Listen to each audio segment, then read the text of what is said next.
Nós caímos.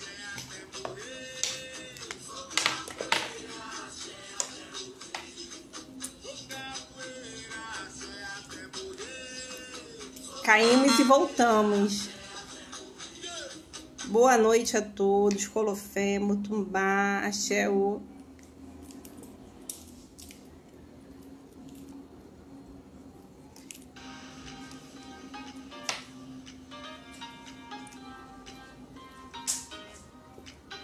Caímos, mas voltamos.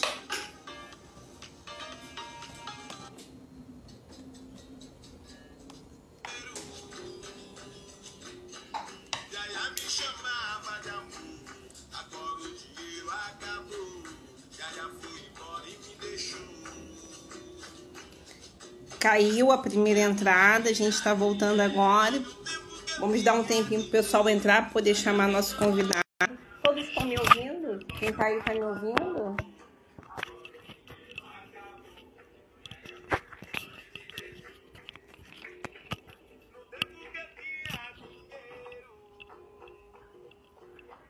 A gente vai chamar nosso convidado.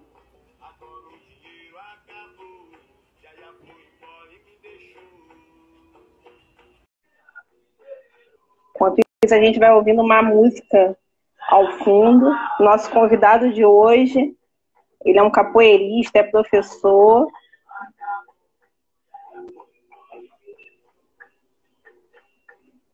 Boa noite, Motumbá. Deixa eu parar aqui a nossa música. Está me ouvindo, professor Luiz Rufino? Está travado aqui para mim. Vamos.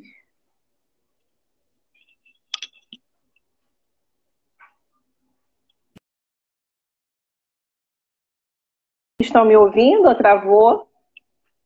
Acho que vocês podem me dar um ok, estão me ouvindo? Colocar um sim, que acho que o nosso convidado, eu chamei, mas travou, vou chamar ele novamente.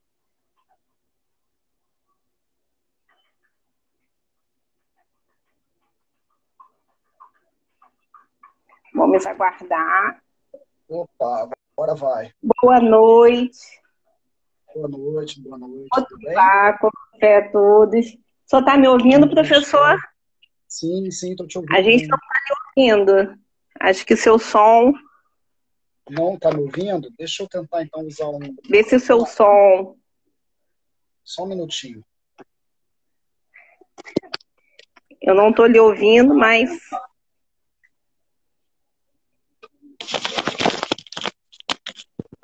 Tentar improvisar aqui. Está me ouvindo agora?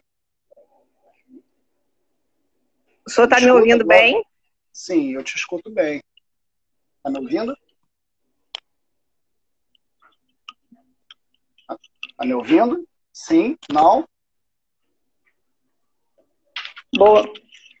Professor Luiz Rufino, o senhor está me ouvindo? Sim, estou te ouvindo sim. Eu quero saber se você me escuta. Eu não estou conseguindo lhe ouvir, não. Não. Vou sair e vou entrar de novo. Acho que está um pouco baixo, mas vamos... Tá, deixa eu tentar sair aqui.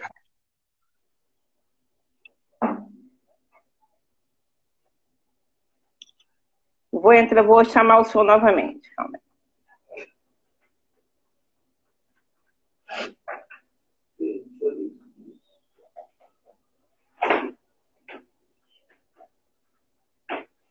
Vamos aguardar nosso convidado entrar para a live. Só um momento. O áudio dele, o áudio está normal aí para você, né, Campos? Vou tirar o fone para ver se a gente consegue.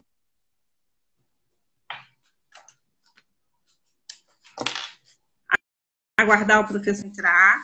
Uma boa noite, Mutumbá, Colofé a todos.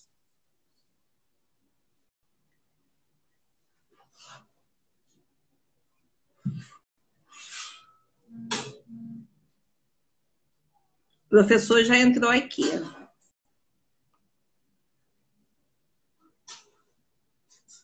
Vou chamar ele novamente.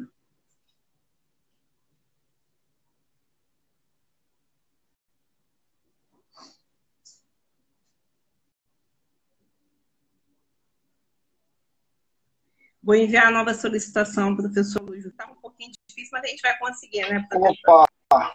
E aí? Tudo bem? Boa noite, meu motumbá. Boa noite. O senhor está me ouvindo agora bem? Sim, eu te escuto bem. Na verdade, eu quero saber se você está me ouvindo. Estou lhe ouvindo, sim. Agora foi ótimo. Tudo certo, né? Ótimo. Deixa eu só ajeitar isso para você. Ajeitado aí. A gente faz nada sem pedir licença, né? Ah, certamente. E hoje a gente vai pedir licença, né, a nossa ancestralidade de hoje, que Xangô possa nos permitir que a gente possa ter uma conversa, um diálogo muito profícuo, com muitas palavras aí de potencialidade e desconstrução, né? Sim, certamente. Deixa eu só tentar ajeitar esse troço daqui, botar uma gambiarra aqui para apoiar. Pronto, agora está ótimo. Sim. Então, a gente convidou hoje o professor Luiz Rufino, ele é professor, né, da Faculdade de Educação da UERJ, do Polo da Baixada Fluminense. Eu tenho um grande carinho pela UERJ, a UERJ é minha casa, a UERJ me formou. Vou dizer que o UERJ é o chão, assim, que eu não consigo, né? Tô enraizada lá, eu não consigo. Sou da UFRJ, né? A gente pôde se conhecer um pouco, mas nem tanto. Vou também falar um pouquinho de mim. Sou da UFRJ, mas assim, eu não largo o UERJ, né? Então, estar com o senhor aqui hoje é muito gratificante, é muito importante, né? A gente trazer esse solo histórico de luta, resistência, esse quilombismo tão presente na UERJ, né? Que o senhor também faz aí com a sua luta, né? Enquanto docente lá da UERJ, para apresentar a todos, né? O professor Luiz Rufino, além de professor, né, da Faculdade de Educação, do Polo da Baixada Fluminense da UERJ, ele é pós-doutor em Relações Étnico-Raciais pela Cefet, né? E tem, né, 3 livros lançados. A gente vai tratar hoje mais do livro dele, Pedagogia das Encruzilhadas, que é um livro importantíssimo, assim, o meu tá todo marcadinho, ó, de tanto que eu leio. Então, assim, é uma honra ter o senhor aqui conosco nesse projeto, Saberes Pretos e Decolonialidades, né? A gente vai estar hoje tendo uma conversa sobre essa obra, mas ele tem outras obras também muito importantes, que são, eu até coloquei uma colinha aqui, que são várias, né, professor? Histórias e Saberes de Jongueiros, que é pela Multifoco, né? Foi lançado em 2004, se eu não estou enganada. Fogo no Mato, a ciência das macumbas encantadas, que eu acho que foi feito em parceria com, né, um outro autor, né? Também. Fogo no Mato, né? Isso eu já falei, a ciência das macumbas encantadas. Flecha no Tempo, né? Com essa mini apresentação, né, eu queria dar a palavra ao senhor, porque o nosso convidado é o senhor que está aqui hoje, né? E eu só queria introduzir, assim, essa obra, né, que é Pedagogia das Encruzilhadas, como uma obra muito importante, não só para quem é, né, da comunidade tradicional de Rio, mas eu acho que principalmente para quem trabalha com a educação, formação de pessoas, com políticas públicas, né? É uma obra que, quando eu tive conhecimento, né, até pelos escritos do professor Sidney, né, pelo Babá Sidney, o professor também teve contato, né, e eu conheci por ele, foi muito importante, foi um paradigma importante para poder a gente passar uma outra epistemologia, né, seja de cuidado, seja de formação, de pessoas, de políticas públicas, né, e eu queria que o senhor pudesse falar um pouco para nós, né, assim, sobre essa proposta, que é uma proposta que ela tem a ver com a questão de um racismo antinegro, a transgressão descolonial também, né?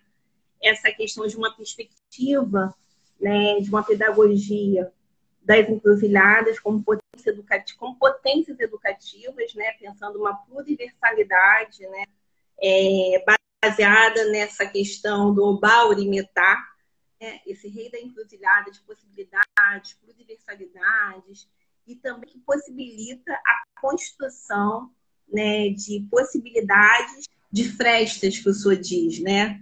Então, assim, eu queria que o senhor apresentasse a sua obra, que é potência, né? Potência para todos nós. Então, Cibele, primeiro eu queria agradecer o convite para a conversa. O seu áudio, para mim, ficou vacilando em tons mais altos, em tom mais baixo. Eu queria te perguntar novamente se você me escuta bem e qualquer questão acerca do áudio que vocês me avisassem, me dessem um feedback, tá bom? Então, o meu áudio está ok com vocês. Eu vou colocar o fone para ver se o áudio melhora. Certo. O pessoal que está acompanhando também, se puder dar um retorno acerca da qualidade do áudio, eu agradeço. Né? Então, na verdade, assim, eu te agradeço bastante por essa oportunidade de conversa, de diálogo. Para mim é uma alegria muito grande. Te agradeço por essa fala tão generosa com a UERJ, né, com a Universidade do Estado do Rio de Janeiro. Eu tenho muito orgulho da UERJ e tenho muita lucidez da força e da importância que a UERJ tem para o Estado do Rio de Janeiro, né, e para o Brasil como um todo. É uma universidade que é pioneira em uma série de ações, principalmente no que você chamou a atenção aí, por ela reverberar uma luta histórica dos movimentos sociais, do movimento social negro, acerca das ações afirmativas, né?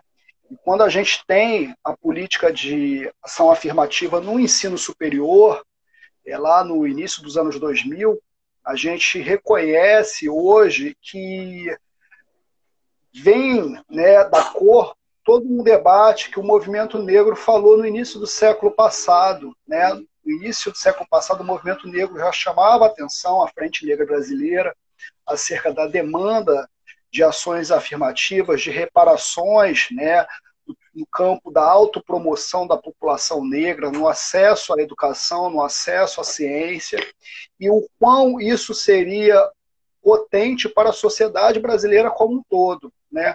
Então, as ações afirmativas hoje vêm a mostrar para a gente, a afirmar para a gente que ganha, né, toda a sociedade brasileira com esse alargamento da presença desses grupos, com uma política também de ação afirmativa no campo epistêmico, né, que é um desdobramento da presença dessas pessoas, né, e lembrar que nós somos um país que sempre produziu uma espécie de cota, mas uma cota para o privilégio branco.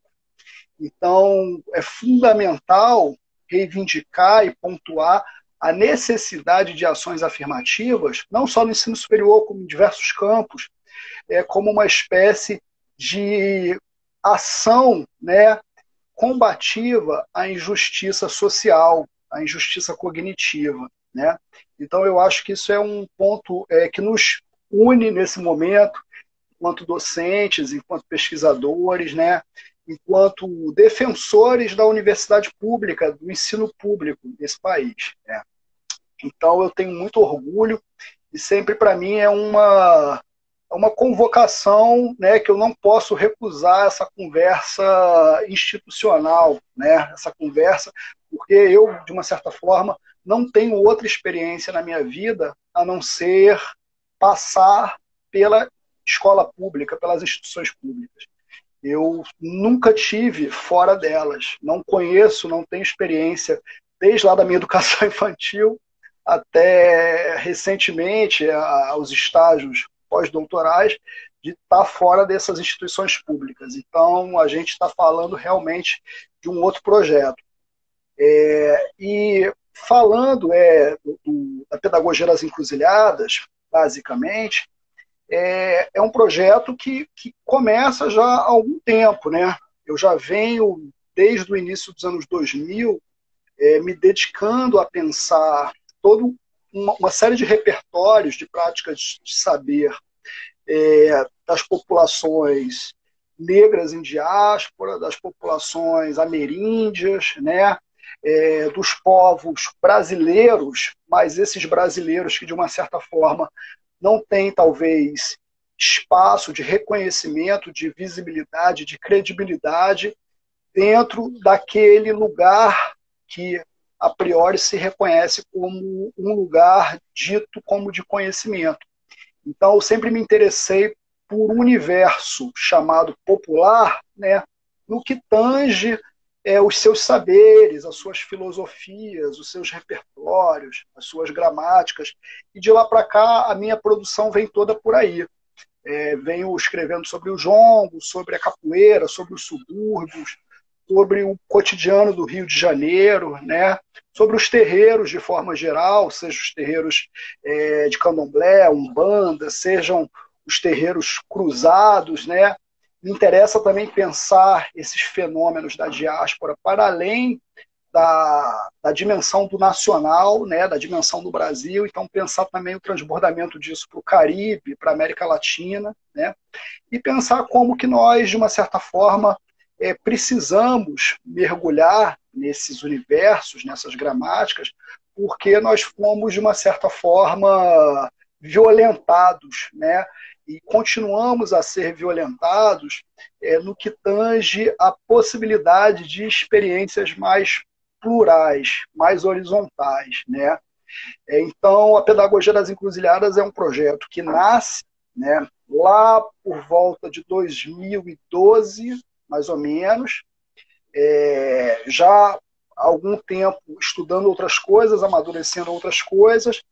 A figura de Exu ela vem como um elemento importante nas minhas reflexões. E de lá para cá eu venho desenhando esse projeto que tem um momento importante que é o meu doutoramento. Então eu faço uma tese de doutorado, né? Esse livro basicamente é um recorte da tese de doutorado.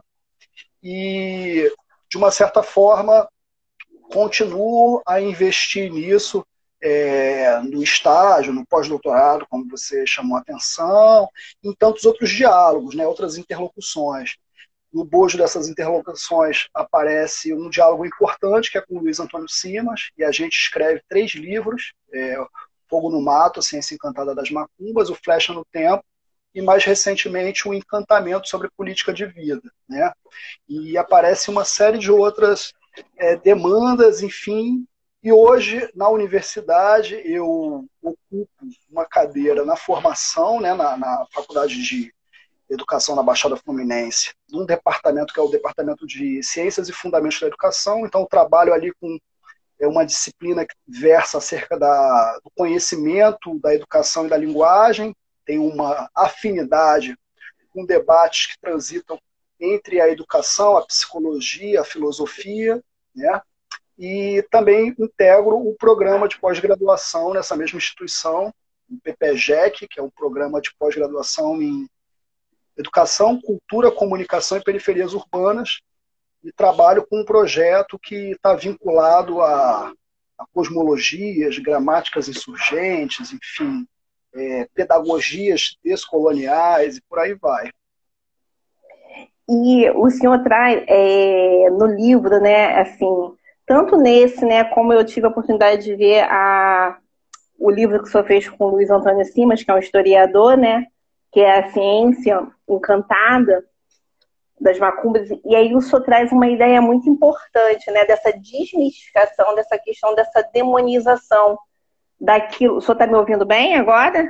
Me ouve bem? Sim. Então que é justamente, né, essa valorização dessa construção desses saberes, né, saberes populares, saberes que vêm de uma base, né, de uma base banto, Angola, saberes que são construídos tanto nos terreiros, mas também nas comunidades, nas periferias, e essa desmistificação da demonização, né? Então, assim, tem um trabalho aí muito interessante, muito importante, quando o senhor traz tanta questão, né, de Oba-Orimetá, esse rei da encruzilhada, como uma possibilidade, o incruso, né? Que essas possibilidades, essa pluriversalidade, né? Traz à tona outras possibilidades de existências dentro desses espaços de formação, né? Eu, quando li o seu trabalho, né, a gente percebe que é uma construção para além de uma pedagogia tradicional, né, que é colocada no sentido de uma formação somente para aquele campo, né, no sentido de formar as pessoas para uma atividade profissional, mas é para além, né, é para possibilitar uma pluriexistência a partir do encontro também com as suas raízes, né?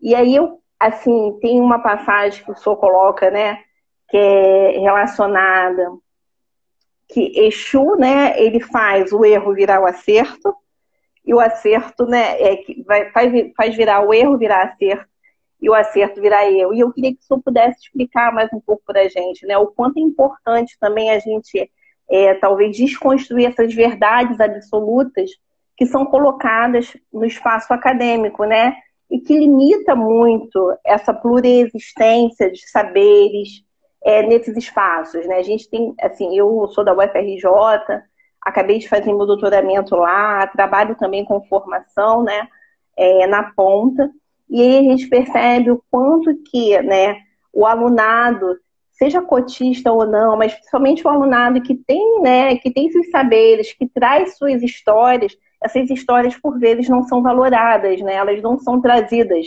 elas não são colocadas nessa construção dessa formação político-ética e pedagógica também, no sentido de você construir uma outra ética, né? Aí, se o senhor pudesse trazer um pouco para a gente, né, o que o senhor traz com essa obra, que eu sei que é potência, tem várias, né? Tanto pensar essa questão da descolonização, quando o senhor coloca o colonialismo venceu ou não, e a gente sabe que essa resistência, uma resistência que o senhor coloca na perspectiva, né, exuística, né? E assim, como é que o senhor pode trazer isso para a gente no sentido de também trazer uma mensagem, né? Para quem está na academia, para quem está também em outros espaços formativos, que não só é o espaço, né, da academia, mas também o espaço que é esse espaço da formação cotidiana das instituições, né? Então, Sibeli, eu acho que tem algumas coisas que precisam ser ditas, assim. Primeiro, a gente começou esse papo falando das políticas de ação afirmativa, né, que são muito marcantes na história da instituição, da UERJ, enfim. E, por exemplo, eu falei aqui sobre não ter experiência fora das instituições públicas, né, que é uma verdade. E eu sou da primeira geração de pessoas da minha família que ingressam na universidade via essas políticas de ação afirmativa, no caso dos estudantes de escola pública com recorte de renda, né? E sou filho de pais cearenses, nordestinos, que de uma certa forma vêm para o Rio de Janeiro, como a história de muitas pessoas, e cresço no subúrbio, né? É importante ressaltar que quando, pelo menos essa minha experiência, que é a experiência de muitas outras pessoas, quando a gente entra na universidade, há já uma formação, né? Há uma tessitura de experiências educativas formadas com tantos outros agentes, né? Tem um amigo aqui que eu reconheci que entrou, Marcelo Preto, que é um mestre de capoeira, foi alguém que influenciou fortemente a minha formação do ponto de vista de uma contribuição mesmo, teórica, de uma contribuição de produção de conhecimento acerca do mundo.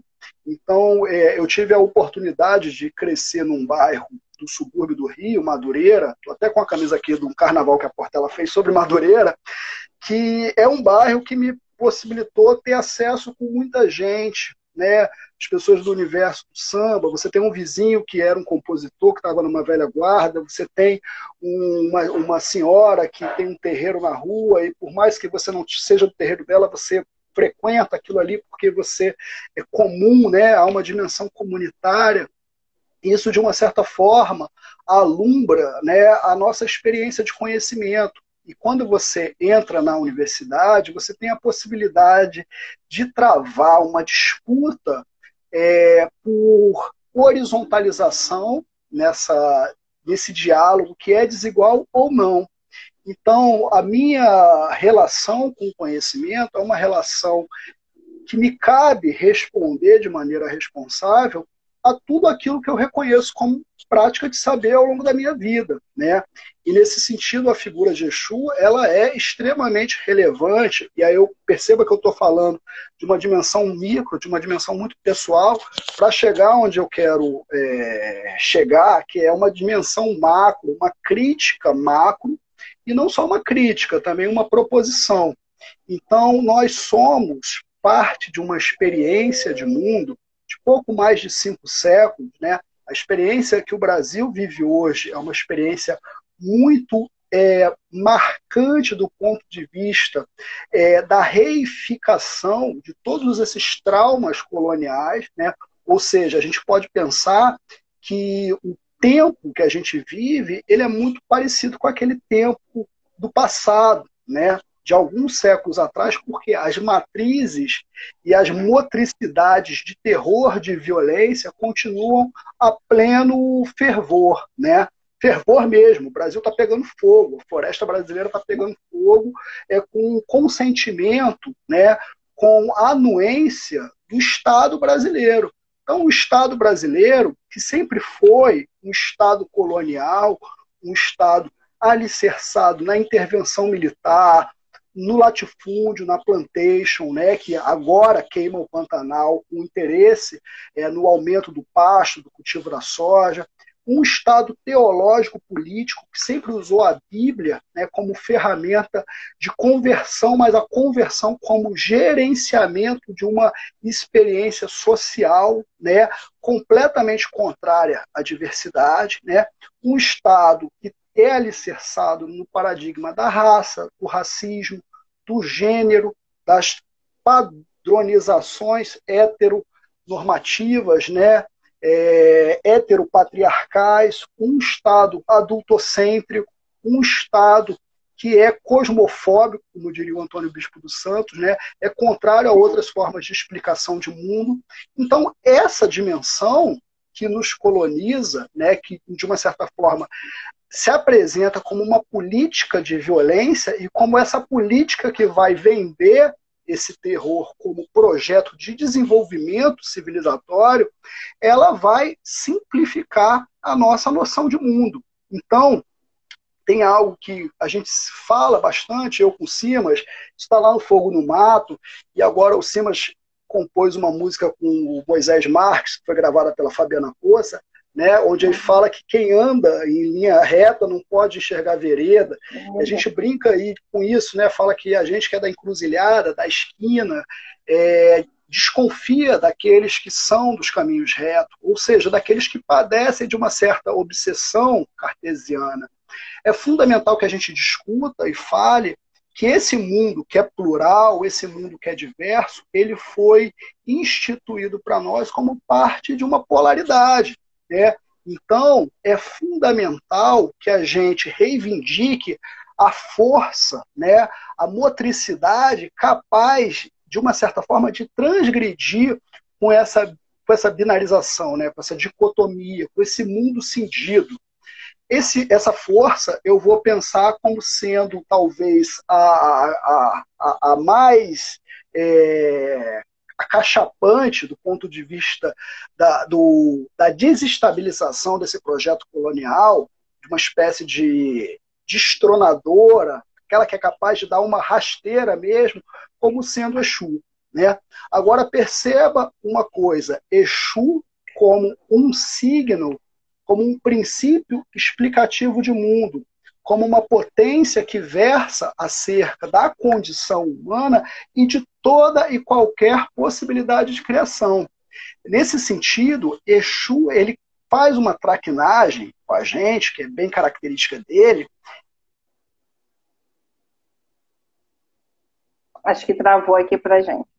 É porque eu fico recebendo as mensagens aqui e trava, de WhatsApp. Mas, enfim, Exu, nesse sentido, ele rompe, inclusive, com os nossos limites que o engendram dentro de uma lógica teológico-política, né?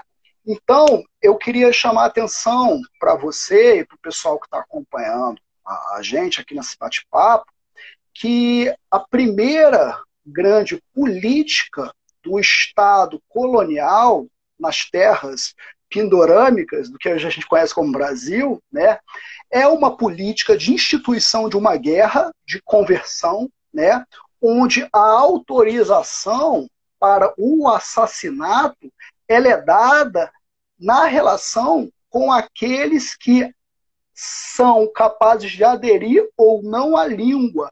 E aderindo ou não à língua, eles aderem toda uma lógica, todo um sistema de mundo, né? O Frantz Fanon, um cara que eu sou bastante fã, né? E um dos principais autores que eu estabeleço as minhas interlocuções, ele vai chamar a atenção para isso. O colonialismo, o racismo como um fenômeno da linguagem. E como um fenômeno que faz com que o colonizado, com que o subordinado por esse sistema, de uma certa forma, ele se coloque no peso, na espécie de aprisionamento de carregar um mundo que não é seu. Então você para perceber que a primeira política do Estado colonial, a primeira política, já nos primeiros idos da colonização, é uma política que vai, inclusive, ela não tem nenhuma dissimulação, ela se intitula como uma guerra justa, né? O Estado colonial, o colonialismo é uma guerra. É uma guerra. Isso é um fundamento dele. É uma grande engenharia de terror dentro desses 3 pilares que eu chamei a atenção aqui. Intervenção militar, plantation, né, que aqui a gente entende como latifúndio, mas ainda é um termo muito limitador. Acredito que a plantation dê um corpo mais substantivo para a gente pensar esse fenômeno. E a teologia política. Então, quando você tem uma guerra justa, é realmente para autorizar o assassinato daqueles que são rebeldes, daqueles que não se adequam a um projeto de colonização, que é de subordinação a uma linguagem e a um princípio teogônico que vai pautar não só a explicação do mundo, do que é possível, mas também todos os padrões, né, de normatização do corpo, das formas de ritualização da vida, das crenças e por aí vai, né? Então, esse grande projeto, ele vai produzir uma série de assassinatos. É um grande mapa de assassinatos. Ele vai, primeiramente, assassinar fisicamente, ele vai ter um homicídio, né, como uma das suas políticas. Ele tem o estupro, ele tem o encarceramento, ele tem a humilhação, né? Ele tem a racialização, obviamente, que é uma espécie de aniquilação existencial, de desvio existencial, mas ele vai produzir umas outras políticas que eu acho que são interessantes da gente falar, que é a dimensão semiocida desse projeto, ou seja, o assassinato de linguagens maternas, de gramáticas maternas, e uma espécie também do que eu tenho pensado como comunitaricídio, o assassinato da experiência da comunidade, da experiência comunitária. Quando você mata a comunidade, você mata, de uma certa forma, a capacidade do ser ritualizar o cotidiano e estabelecer a sua vida como um fundamento de invenção autônomo, né? Então, o que eu estou querendo dizer para você? Exu não entra nessa jogada como uma metáfora, como uma alegoria. Exu entra como um fundamento combativo dentro dessa guerra colonial.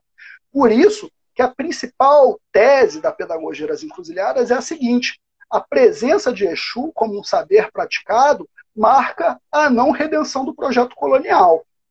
Não estou falando que não há uma correlação de forças desiguais, que não há uma irregularidade nisso. Mas o que eu estou querendo dizer?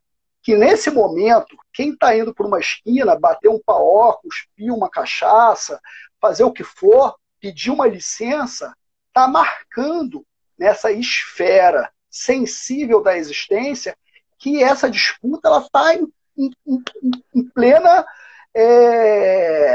vigência, né? Essa disputa está se dando agora, né? Essa disputa está se dando no momento, a todo tempo. Essa guerra é uma guerra inacabada, né?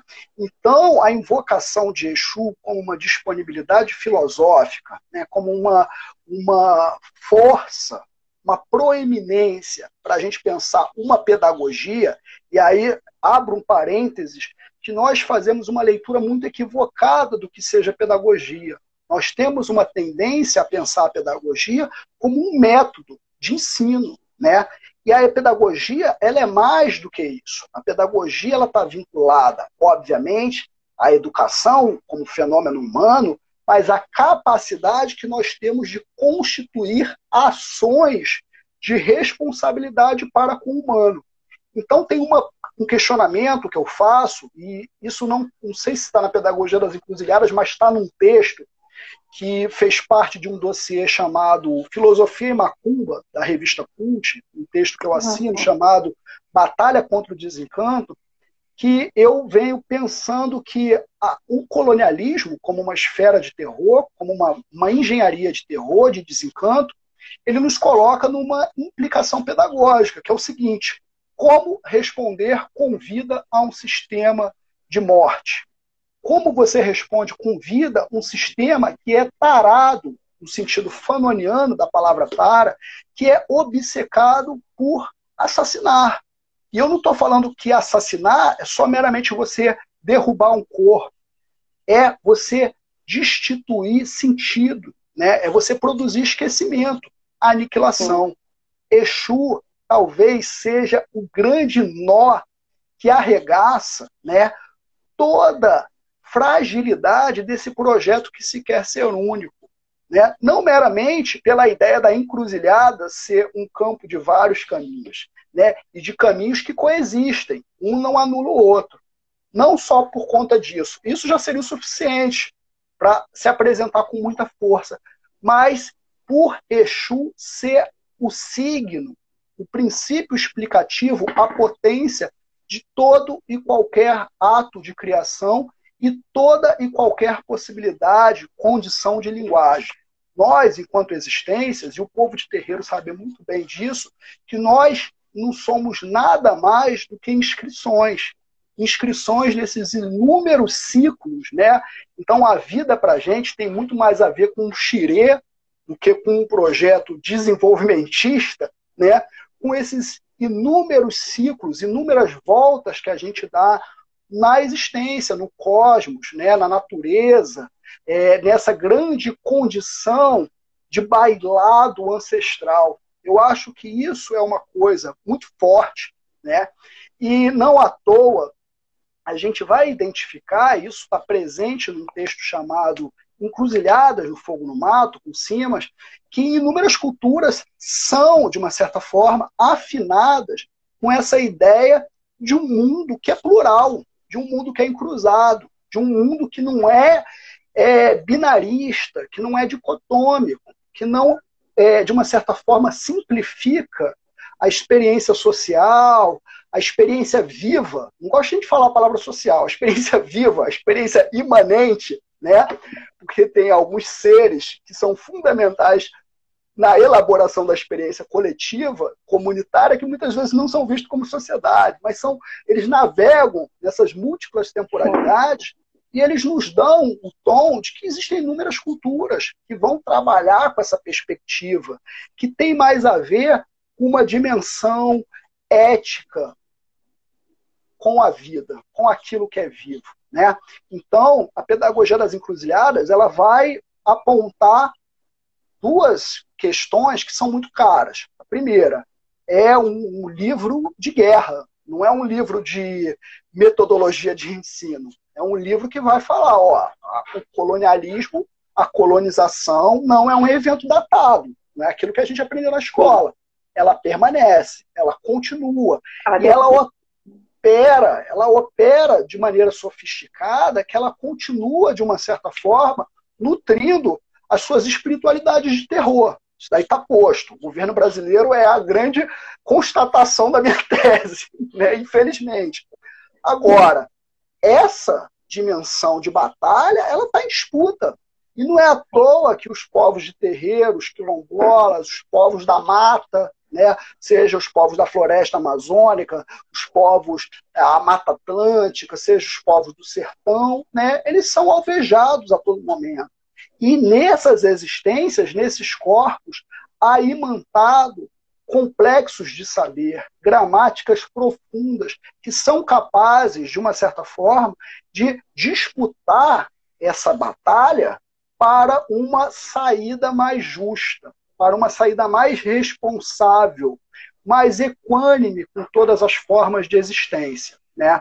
Nesse sentido, a pedagogia das encruzilhadas, ela vai se apresentar como um grande mapa de conceitos. Então, quem leu o livro percebe que ao longo do livro são vários conceitos.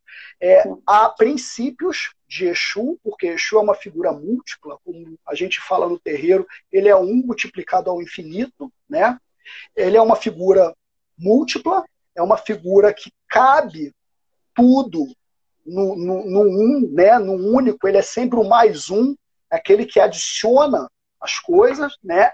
Ele é o princípio inacabado. Há um verso de Ifá que diz que Exu, ele nasce antes mesmo do que a própria mãe, porque é aquele que é anterior à criação, né? Ele é anterior à inspiração, ao sopro de Olodumare. Exu, então, de uma certa forma, ele não só é anterior, como ele testemunha e participa. Por isso que ele é o querido de Olodumare, e ele é o melhor amigo de Orumilá, de Ifá, né? O testemunho de todos os acontecimentos.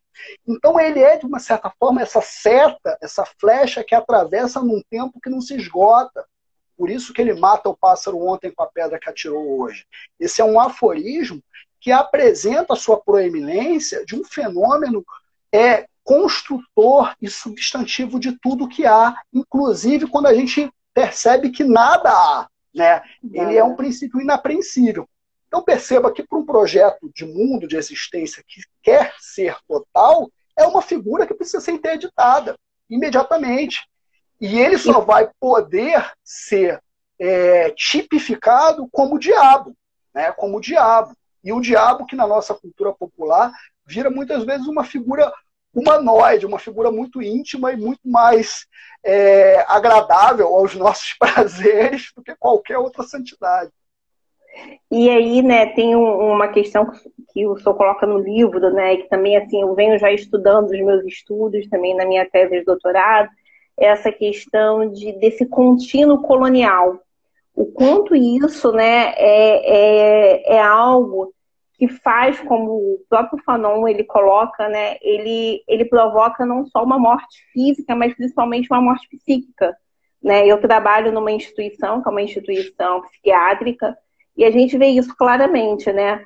O quanto que a gente tem marcas coloniais muito arraigadas, presentificadas, né? E como que a gente contrapõe uma resistência, como você vai trabalhar com perspectivas, né, de uma resistência humana quando você tem um solo histórico que produz tanta morte. E não só a morte no sentido, né, desse sentido físico, mas também daquilo que nos constitui, né? Porque a natureza, ela constitui essa base dessa matriz cultural africana, né? Então, quando a gente vê, né, essas queimadas, tanto no Pantanal como, né, essa questão de você mexer com a terra no sentido de instituir aquilo que dá força aos povos afro-pindorâmicos, né? Então, assim, isso nos remete também a algo muito caro, né? E, assim, lendo o seu livro, que realmente traz vários conceitos, assim, que são possíveis da gente pensar, né? Como a gente pode constituir, né, contra-resistências, né? Mas como o bispo fala, né, um contra-colonialismo, né? A partir desse movimento de Exu, né? Porque assim como ele é a boca que tudo come, como é que ele pode regurgitar isso no sentido de transformar isso de um outro solo histórico, né? Tem uma coisa, Sibeli, só para pegar um ponto importante do que você falou. Eu acho que são duas coisas que merecem ser destacadas. A primeira é o caráter da educação.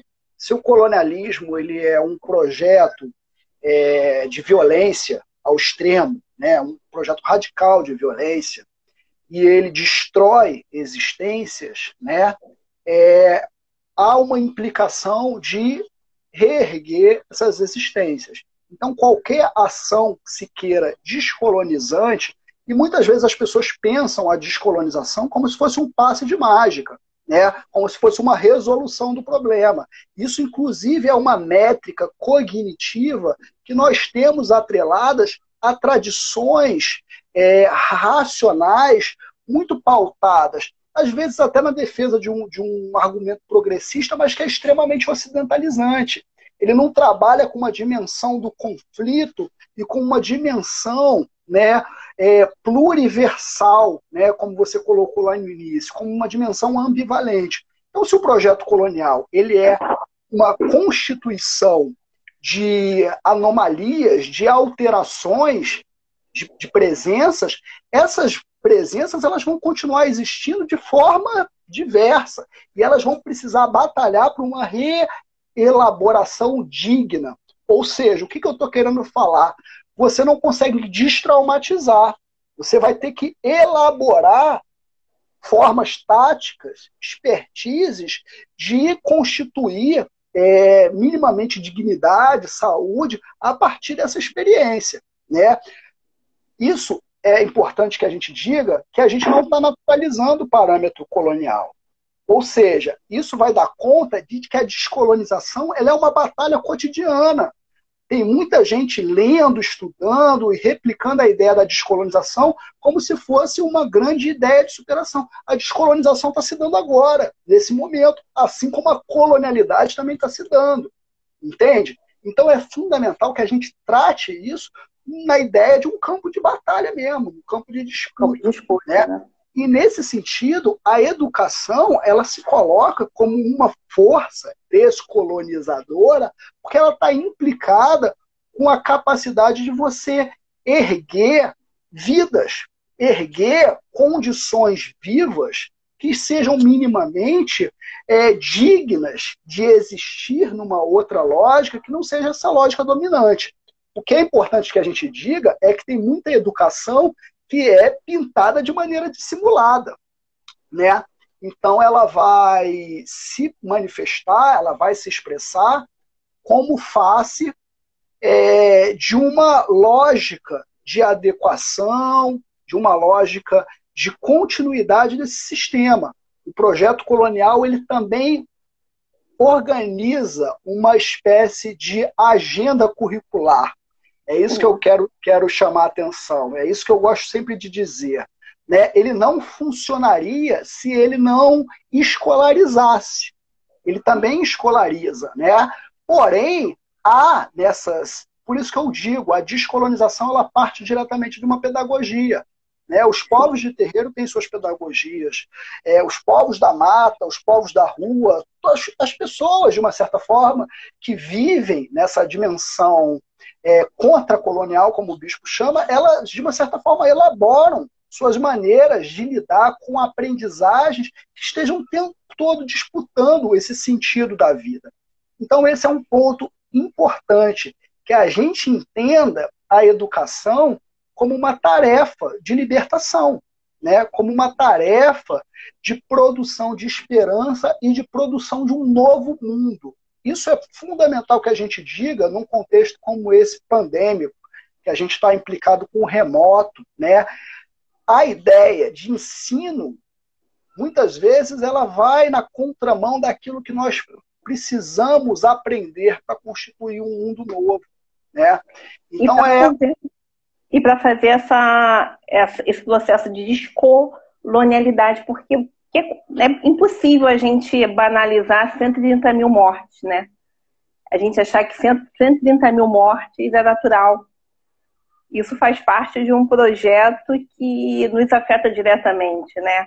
Porque a gente sabe quem está morrendo. Quem morre é negro, quem morre é pobre, quem morre é quem está construindo pedagogias de sobrevivência no seu cotidiano e de forma muito dura, né? De forma Sim. que se constrói a partir de muita dor ancestral, né? Sim. A gente tem, assim, claro que a gente tem a construção de uma cultura, a construção de várias resistências, mas também de muitas dores, né?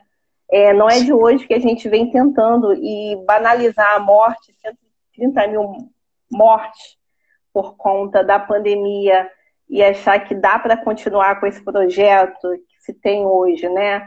Quer seja no campo da educação, da saúde, no campo das políticas públicas, é algo que não dá. Esse projeto não deu certo, ele não cabe na gramática produzida, né? E isso eu venho pensando muito pelas populações que são subalternizadas. Né? Mas tem uma coisa, Sibeli, que é algo que eu e Simas, a gente fala lá nesse último livro que a gente escreveu, está disponível para download, é gratuito, Encantamento, que o projeto do Brasil sempre foi esse. Então, esse projeto desse Brasil oficial, ele deu certo, ele continua dando certo. Nós temos que fazer com que ele dê errado. Ou seja, por isso que a ideia de uma pedagogia das encruzilhadas, uma pedagogia que tem Exu como fundamento ético, político, poético, é a ideia de um grande ebó, é a ideia de uma grande força, de uma grande tecnologia que contrarie esse sistema, né? Então é importante que a gente diga isso. Deu errado para quem, né? A história, né? E aí pensando a história como algo que é realmente feito de muita contradição, de muita ambivalência, né? Ela nos prova isso. E nós precisamos, mais do que identificar como que num ciclo, né, ancestral nós recebemos, herdamos, de uma certa forma, todo um corpo que precisa ser tratado, nós precisamos também reconhecer que nós herdamos um corpo que nos honra, de grupos que resistiram, lutaram e venceram muitas vezes. Senão a gente não estaria aqui falando dessas coisas.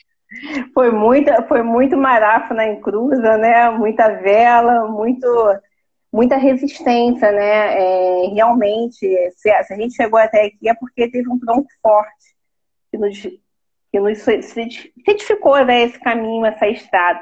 Professor, assim, tem tantas coisas para lhe perguntar, né? Daria 2 lives aqui, né? Mas, assim, a gente está quase chegando ao fim, né? E, assim, eu queria só... além disso que o senhor falou, né, que o senhor pudesse, assim, talvez, assim, pensar, né, como é que o senhor coloca uma coisa muito importante, que é esse ebó epistemológico, né, como uma possibilidade, né, e eu fiquei pensando muito nessa possibilidade, como é que a gente trabalha esse ebó epistemológico, pensando, né, nos espaços de formação educacional, conjuntamente com a Lei 10.639, 11.645, porque isso não é algo dado, né? É algo que a gente tem que trabalhar e construir no cotidiano, né? E nessa esfera do trabalho remoto é quase assim, tem várias dificuldades, né? E assim, se eu pudesse assim, nos dar uma pista, né? Assim, ou se não, uma fala que seja de potência para que a gente possa começar a pensar essa construção, né? E se eu pudesse fazer algumas considerações finais relacionadas a esse tema, porque o nosso passou muito rápido, né? A gente está quase fechando para a live não ser derrubada aqui. E desde já, minha gratidão, meu motumbá, meu colofé, né? Assim, o seu trabalho é de potência, junto com Luiz Simas também, que é um grande historiador. Então, assim, muito obrigado mesmo por essa participação. Se eu pudesse fazer as considerações finais, né, a partir desse diálogo. Certo. Se eu só te perguntar uma cola, quanto tempo a gente tem ainda? Olha, a gente tem 5 minutos para 6, assim, fechando. Ótimo. Perfeito. Então, eu vou falar do ebó. O ebó epistemológico é um dos conceitos que integram a pedagogia das encruzilhadas, e como uma encruzilhada, ele está integrado a tantos outros. Então, tem o conceito de cruzo, tem o conceito de rolê epistemológico, que é um conceito importante, né? O conceito de mandinga, de incorporação, né? É uma série de conceitos que operam, de uma certa forma, nessa sistematização de uma proposta que tem Exu como fundamento político, poético e ético, né? Para produzir virações no campo do conhecimento, no campo da educação, no campo da política e por aí vai. É fundamental que a gente pense que o ebó, ele é uma arma, né? Ele é uma tecnologia ancestral, e uma tecnologia que opera na dimensão da positivação das existências. Vocês lembrem que positivação é acúmulo de força vital, é potencialização de axé, né? Aquilo que, de uma certa forma, opera como um fundamento de produção de frequência do vivo, de produção de vibração do vivo, né? Então, o ebó é essa grande tecnologia que, por exemplo, num complexo como o Iorubá, muito presente nos candomblés no Brasil, na tradição de Ifá, né? Na tradição do Lucumí no Caribe, por aí vai, ele é uma infinidade de possibilidades. É uma medicina, é uma ideia como os gregos chamariam de fármaco, né? O ebó, ele possibilita essa capacidade de você potencializar caminhos. Perceba que se a gente tem um processo de constituição do humano, um processo de estar submetido a uma política que nos coloque numa condição de desperdício de conhecimento, de experiência, né, no que tange à diversidade, nós somos despotencializados enquanto vivos. Então, a ideia do conhecimento como um acúmulo linear, como um acúmulo que caminha para uma ideia de progresso, de caminho reto, que não olha para as outras possibilidades, ele precisa ser atravessado por outros horizontes de saber, né? Por outras presenças. A gente começou essa live falando das ações afirmativas. As ações afirmativas, elas produziram um ebó epistemológico na Universidade Brasileira. Porque na medida que você teve outras presenças, teve ali outros conhecimentos. O conhecimento está presente nos corpos, né? Outras demandas, outras reivindicações. Então, na pedagogia das encruzilhadas, a ideia do ebó epistemológico não é a ideia de você constituir uma oposição a um conhecimento dominante. Por exemplo, a filosofia, né? Eu não quero mais falar dos gregos. Não, a questão não é essa, mas a questão é como eu devoro os gregos. Como eu traço os gregos, eu enfeitiço os gregos com tantas outras referências. E, nesse sentido, em vez de termos uma perspectiva de um conhecimento universalista, nós temos um conhecimento encruzado, um conhecimento que aponta para várias possibilidades. Então, por exemplo, nas minhas aulas eu trago a todo momento um possível diálogo de Platão com o Mestre Pastinha, né, de Rousseau com Wilson Batista. Isso não é meramente uma alegoria, meramente um detalhe metodológico, é mais do que isso, né? Porque nesse exercício teórico metodológico você está produzindo uma série de deslocamentos. O que eu acho que é importante é que Exu nos ensina, que a encruzilhada nos ensina, e quem vai à encruzilhada corre o risco de sair de lá de uma maneira que ele não esperava. Por isso que aquilo que se pede da encruzilhada muitas vezes é um risco, porque pode ser entendido de uma outra forma, porque é um lugar de ambivalência, de alteridade, de inacabamento, nos faz pensar o seguinte: nós temos que trabalhar com o parâmetro da dúvida, o paradigma da dúvida. Nós precisamos trabalhar a ideia de um conhecimento, a ideia de um ensino que seja cada vez mais potencializador da dúvida, né, da cisma, dessa capacidade que a gente tem de se encantar com o mundo como algo que a gente não conhece, e não dessa ideia de que a gente se acha todo poderoso, que a gente sabe de tudo. Por isso que as crianças nos ensinam tanto, né? As crianças que são seres exusíacos, né? Eleguá, são seres com a força, a proeminência da dúvida, da errância, de uma linguagem que é corporal, que transcende para a ludicidade o tempo todo. Nesse sentido, a gente precisa talvez ser um pouco mais criança, que seja talvez reconhecer a nossa radicalidade enquanto a vibração daquele que é o dono do corpo, que é o dono da criação, que é o dono da comunicação e que é mais, é o dono da poesia. Exu é a poesia que fundamenta a vida. É a poética que faz com que a vida... E caímos. É a pena ser vivido. Então era isso a gente que eu queria deixar. Beleza. Um forte abraço para todo mundo. E a gente se fala nessas redes, nessas esquinas virtuais aí. E olha, professor, só motumbá, gratidão. Eu acho que é isso. A gente precisa brincar mais. O que o senhor falou é importante, né? Exu está na traquinagem, está na brincadeira, e a gente precisa, como diz Sobofun Somé, celebrar o estranho. E não achar, celebrar o estranho, brincar, entender que a construção, ela também nasce a partir da dúvida, né? Muito obrigada mesmo. Forte abraço. Axé, obrigada pela sua presença. E muitos cruzos de felicidade, Axé. Obrigada, professor. Uma boa noite. Obrigada a todos que estiveram aqui e participaram com a gente. Vai ficar aqui no IGTV salvo.